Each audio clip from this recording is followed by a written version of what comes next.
भंजनगर ब्रह्मपुर रास्ता अवरोध।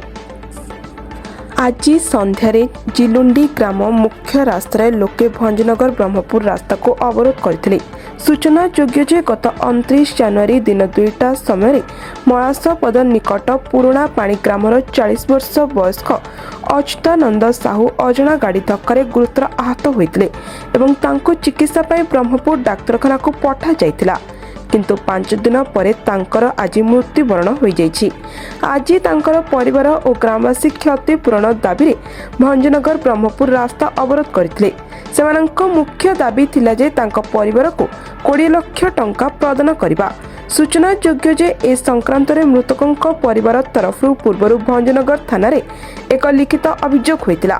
भंजनगर पुलिस थाना अधिकारी ए दुर्घटना रे क्यों गाड़ी धक्का देछि सीसीटीवी आधार रे तदंत चालू रखिथिबा बेले आज परिवार वर्ग को सांत्वना देवा सह रेड क्रॉस पांठिरु किछि आर्थिक सहयोग जोगाई देवा सह जहाँ संभव आर्थिक सहयोग करिया पय प्रस्तुति दैछंती। प्रस्तुति पाया परे लोक माने रास्ता अवरोध उठाइथिले।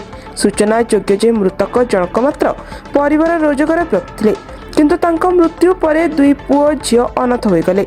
वर्तमान परिवार किपरि परिवार चलिबो ताहा चिंतार विषय होईछि। तेणु परिवार और ग्रामवासी दाबी जदि प्रश्न शुणती ताहले परिवार उपकृत हेबे। मोना गंगा साहू कौन है जी बाबू गाड़ी एक्सीडेंट है बाबा केबे साइड हो ना लास्ट तारीख हलो 3 वर्तमान आपण पुलिस को आगर खबर देथिले हां केस देथिले अच्छा वर्तमान कोन दाबी रखछन सीसीटीवी फुटेज दिया है हां सीसीटीवी फुटेज दिया है आज हम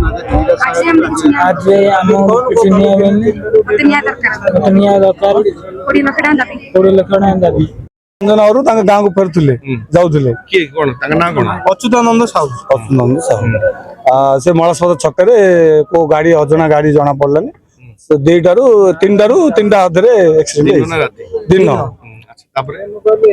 एक्सीडेंट धरा पड़े अध घंटा पर गाँव को जनइले आसिले ब्रह्मपुर मेडिकल नेले थाना फोन केस देले 30 तारीख दिन आज पर्यटन धरा पड़लानी एबे काली 3टारे डेथ हो गले। अच्छा अच्छा पुलिस जनइले बड़ कष्ट दाबी रखछन आपण दाबी 20 लाख टका डिमांड रखछ।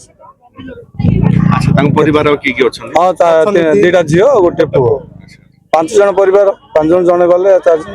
ब्यूरो रिपोर्ट जनतांक स्वर।